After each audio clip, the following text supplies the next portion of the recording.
Hello everybody, today we're going to subtract mixed numbers. So we're going to look at two problems here. The first one is 6 and 10 twelfths minus 1 and 11 twelfths.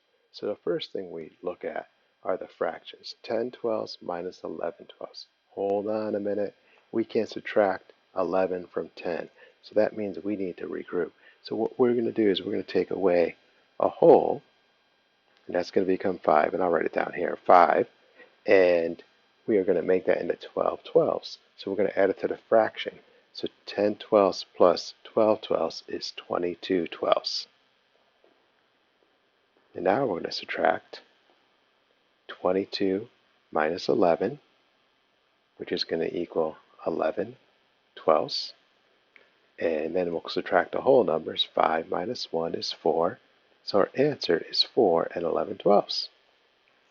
Now, let's look at our second problem, 7 and 1/8 minus 1 and 7/8.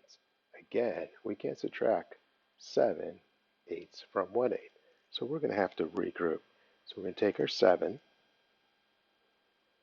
and we're going to make it a 6, and that whole, we're going to move it over to the fraction, so it'll be 8/8. So 8/8 plus 1/8 is 9/8. Then we subtract 1 and 7/8. And 9 minus 7 is 2 eighths. 6 minus 1 is 5. So our answer is 5 and 2/8. And these are your first two answers for the formative.